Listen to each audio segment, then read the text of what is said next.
आज हम सभी एक लंबी यात्रा के बाद राजधानी पहुंचे हैं। आज 180 किलोमीटर की दूरी तय करके हम सभी राजधानी पहुंचे हैं और आज इसलिए हम यहाँ आए हैं कि इस राज्य के जिन्हें हम भविष्य कहते हैं, इस राज्य के भविष्य जो आज वर्तमान में स्कूलों में कॉलेजों में शिक्षा ग्रहण कर रहे हैं, जो अध्ययन कर रहे हैं, जो पढ़ाई लिखाई पूरी करने के बाद इस राज्य को संवारने का काम करेंगे, इस राज्य को संभालने का काम करेंगे, इस राज्य की उन्नति में आगे ले जाने का काम करेंगे। उन नौजवानों की, उन बहनों की, उन भाइयों की जो स्कॉलरशिप नहीं मिली है, हम उनकी आवाज बनकर 180 किलोमीटर की यात्रा करके यहाँ तक आए हैं। हम इसलिए यहाँ तक आए हैं कि जब से झारखंड राज्य बना है, भगवान बिरसा आबा धरती मुंडा बिरसा मुंडा की जयंती, हमारे भगवान धरती आबा बिरसा मुंडा की जयंती सन 2015 नवंबर को जिस राज्य का गठन किया गया, उस दिन की तारीख से इस राज्य के लोगों का, इस राज्य के निवासियों का लगातार ये मांग रहा है कि इस राज्य में स्थानीय नीति बनाई जाए, इस राज्य में एक स्थानीय नीति बनाई जाए, यह परिभाषित किया जाए कि झारखंड राज्य किसका है, यह परिभाषित किया जाए इस राज्य के मूल निवासी कौन है, यह परिभाषित किया जाए कि झारखंडी कौन है। 1932 के खतियान की मांग को लेकर हम सभी यहाँ पर पैदल चलकर आए हैं। तो कहीं ना कहीं आज इस राज्य की सरकार को सीधा संदेश होगा, राज्य की सरकार को हमारा सीधा संदेश होगा, समय रहते छात्रवृत्ति का भुगतान करें। आज सोचना चाहिए, माननीय मुख्यमंत्री को सोचना चाहिए कि राज्य की जनता ने कितनी उम्मीदों के साथ आपको सरकार में लाने का काम किया। राज्य की जनता ने आपको 2 बार पूर्ण बहुमत से सरकार में लाने का काम किया, लेकिन आप भूल गए अपना वो वादा जो आपने चुनाव से पहले कहा था कि हमारी सरकार बनते ही हम 1932 के खतियान के आधार पर स्थानीय नीति लागू करेंगे। तो आज झारखंड का हर एक आवाम, झारखंड का गांव, झारखंड का किसान, झारखंड का नौजवान, झारखंड की माएं, झारखंड की बहनें, झारखंड का छात्र, हर एक व्यक्ति यही पूछ रहा है कि 1932 के आधार पर स्थानीय नीति कहां है, खतियान के आधार पर स्थानीय नीति कहां है, झारखंडियों की स्थानीय नीति कहां है। और वही सवाल आज झारखंड लोकतांत्रिक क्रांतिकारी मोर्चा भी आपसे पूछ रहा है। इस सवाल का उत्तर आपको देना होगा माननीय मुख्यमंत्री महोदय। इस सवाल के उत्तर से आपको भागना नहीं है, इस सवाल का आपको उत्तर देना है। नहीं तो याद रखिएगा, राजनीति किसी की बपोती नहीं होती है। आज आपका है तो कल इस राज्य की जनता ये डिसाइड करेगी इस राज्य की दिशा किन के हाथों में देना है, इस राज्य की राजगद्दी को किन के हाथों में देना है। आज बड़ी दुर्भाग्य की बात है, आज जहां हम लोग धरना दिए हैं, ठीक इसके बगल में हमारे दिव्यांग भाई बहन लोग धरना दिए हैं। ये कितना चिंता का बात है। आज यहीं से हम देख रहे हैं, आज भले उस विधानसभा के सदस्य हम हैं, भले विधानसभा के बाहर आप देख सकते हैं, यहीं से जगमग विधायकों का आवास दिख रहा है। आज कहीं ना कहीं हमारा देश और हमारा राज्य भी विरोधाभास का राज्य बनता जा रहा है।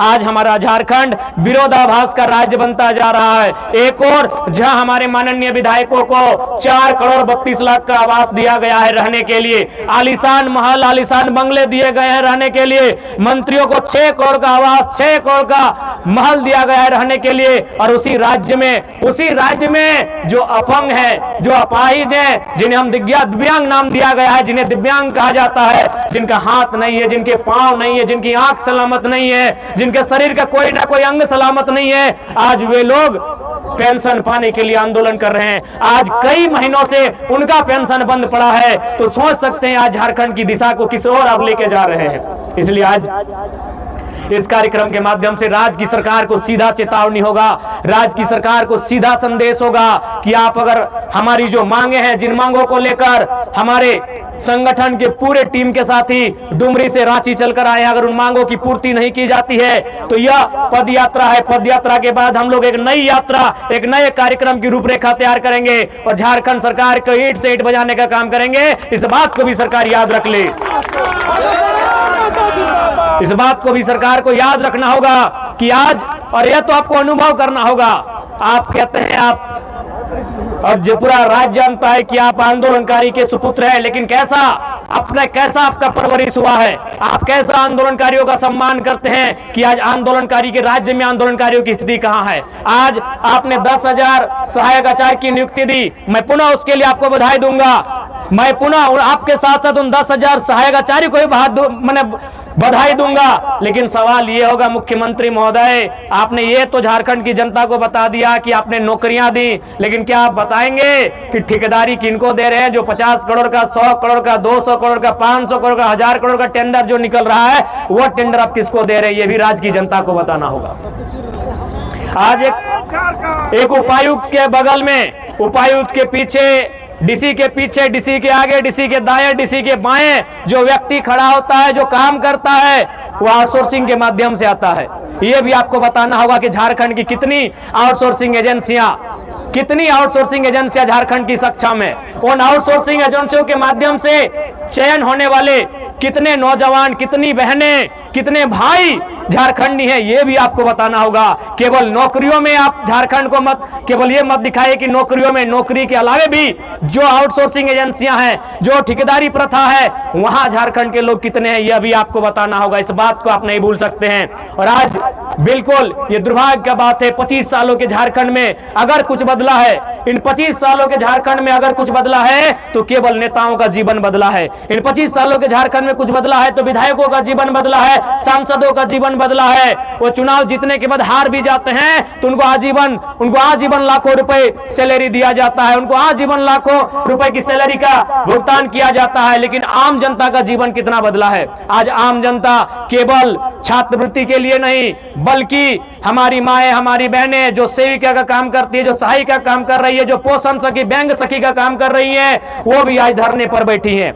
आज जो हमारे जेटेट परीक्षा की मांग को लेकर लोग धरने पर बैठे, हमारे सहायक आचार्य जिनकी 1600 नियुक्ति हुई थी, लेकिन नियुक्ति के बाद, रिजल्ट आने के बाद, संशोधन करने के बाद उन्हें छांट दिया गया, उन्हें फिर से उनका रिजल्ट पेंडिंग कर दिया गया, ठंडे बस्ते में डाल दिया गया। आज वे लोग धरने पर बैठे हैं। जेईपीसी कार्यालय में नौजवान धरने पर बैठे हैं, पंचायत के सहायक धरने पर बैठे हैं, पूरे राज्य के नौजवान, पूरे राज्य की बहनें धरने पर जगह जगह बैठी हैं। तो समझ में आना चाहिए कि 25 सालों में आपने कैसा राज्य बनाया। इसलिए अब झारखंड का नौजवान, झारखंड की आने वाली पीढ़ी ये कतई बर्दाश्त नहीं करेगी कि हमारा राज्य इसी प्रकार से लूटता रहे। आज क्या स्थिति है सबको मालूम है। बिल्कुल आज कहने में ये किसी को गुरेज नहीं है कि राज्य का खजाना खाली है, तो इसके लिए दोषी मुख्यमंत्री महोदय आप है। यदि राज्य का खजाना खाली है, इसका मतलब यह है कि आप विजन के साथ राज्य को नहीं चला रहे हैं। जिस राज्य में प्रतिदिन हजारों रुपए का कोयला, हजारों करोड़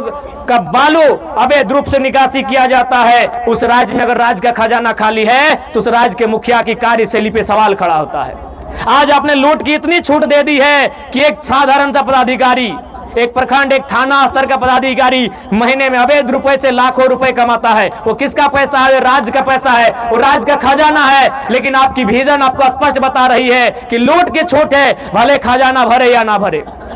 इसलिए आज राज्य की जनता को आपको हिसाब देना होगा। और यदि राज्य की जनता को आप हिसाब नहीं देते हैं, यदि समय राज्य की जनता के जो मुद्दे हैं, विशेषकर स्थानीय नीति 1932 का खतियान हो या 1964 का खतियान हो या भाषा संस्कृति परंपरा का आधार हो, यदि इस राज्य के लिए आप स्थानीय नीति नहीं बनाते हैं तो इस राज्य की जनता, जिन्होंने आपको पलकों पे सजाया है, ये आपको धूल में मिला सकते हैं। इस बात को याद रखिएगा। क्योंकि विधानसभा शाम की आवाज है और शाम की आवाज दूर तक जाती है और आपके पदाधिकारी, आपके मंत्री, आपके विधायक भी जरूर इस बात को सुनते हैं कि आज दिन भर जो लोग धरना पर बैठे थे, चाहे वो दिव्यांग हो, चाहे वो आंगनबाड़ी की दीदी लोग हो, चाहे वो जेल कैंप के तमाम साथीगण हो, चाहे वो सहायक आचार्य हो, चाहे वो व्यावसायिक प्रशिक्षक हो, चाहे वो किसी भी विभाग के आंदोलनकारी हो, उन्होंने किन बातों को रखा, दिन भर क्या क्या हुआ, यह आवाज आपके कानों तक जरूर जाएगी। और यदि आप में जरा भी संवेदना है, यदि आप में जरा भी आपको तमाम जो आंदोलन हुए,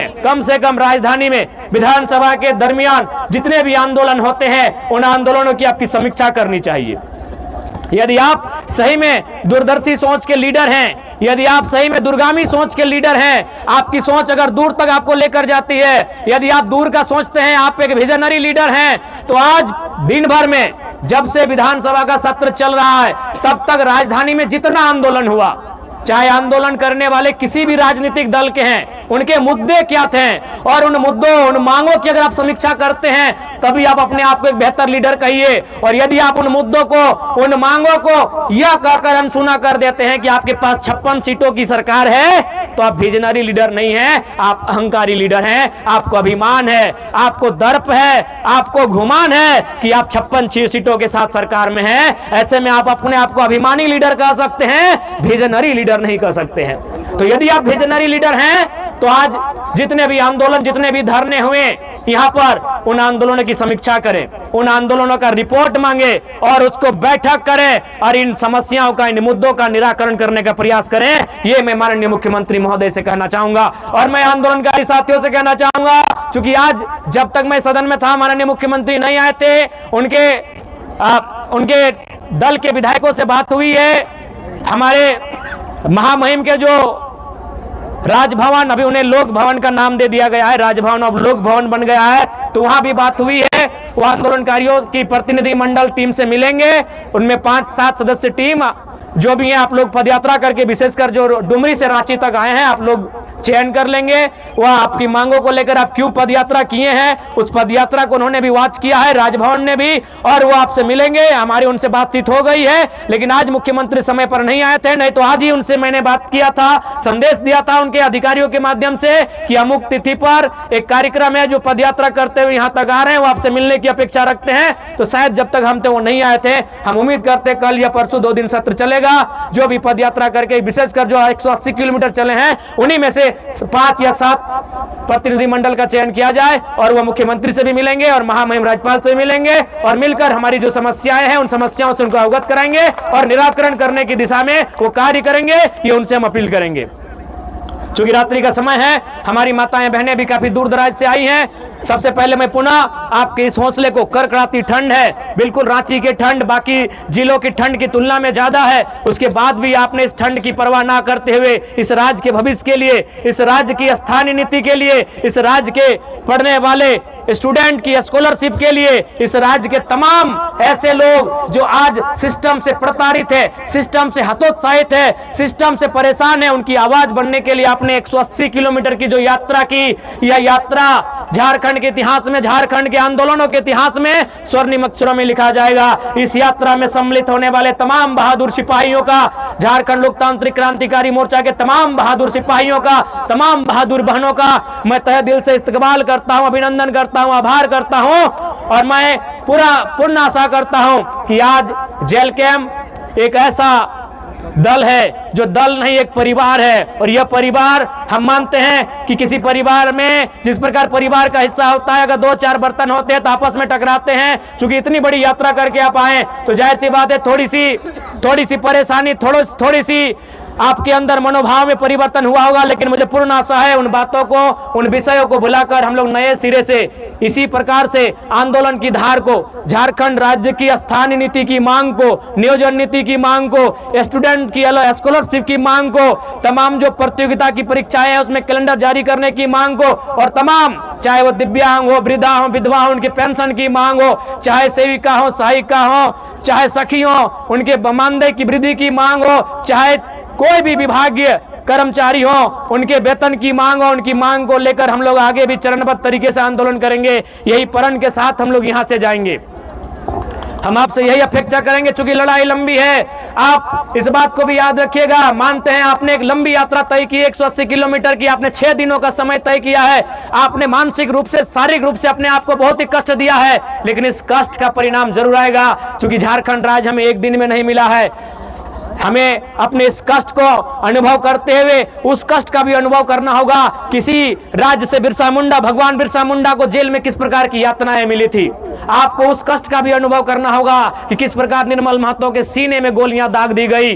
मैं मानता हूं आपको कष्ट हुआ है, लेकिन आपको उन कष्टों का भी अनुभव करते हुए इस राज्य की बेहतरी के लिए, इस राज्य के लोगों की बेहतरी के लिए हमें संकल्प लेकर अपने आंदोलन को चरणबद्ध तरीके से आगे बढ़ाने के लिए प्रण लेना होगा। मैं सभी यहाँ पर उपस्थित अपने सभी सिपाहियों से, अपने सभी साथियों से, माताओं बहनों से, नौजवानों से ये अपील करूंगा, ये अनुरोध करूंगा। चूंकि समय का अभाव है, ज्यादा समय नहीं लेंगे। पुनः आज 6ठा दिन इस यात्रा का, और हम पुनः जो हमारी मांग रही थी, जेल कैंप का जो उद्देश्य रहा है झारखंडियत, आज स्थानीय नीति की जब हम लोग बात करते थे, जब हम लोग 1932 खतियान की बात करते थे, तो इसी राज्य में बहुत सारे लोग हमारा उपहास उड़ाते थे, विशेषकर जो अन्य राज्यों से वे लोग हमारा उपहास उड़ाते थे। खासकर हमारे पड़ोसी राज्य बिहार से जो लोग यहाँ रहते हैं वो उपहास उड़ाते थे, लेकिन आज वो देख सकते हैं बिहार राज्य में भी वहां के नौजवान डंके की चोट में डोमिसाइल पॉलिसी की मांग करने लगे हैं। आज तेजस्वी जी विपक्ष में बैठे हैं, लेकिन जब चुनाव का प्रचार चल रहा था और जब वो जनता से वादा कर रहे थे हम सरकार में आएंगे, तो वो भी डोमिसाइल पॉलिसी लागू करने की बात कर रहे थे।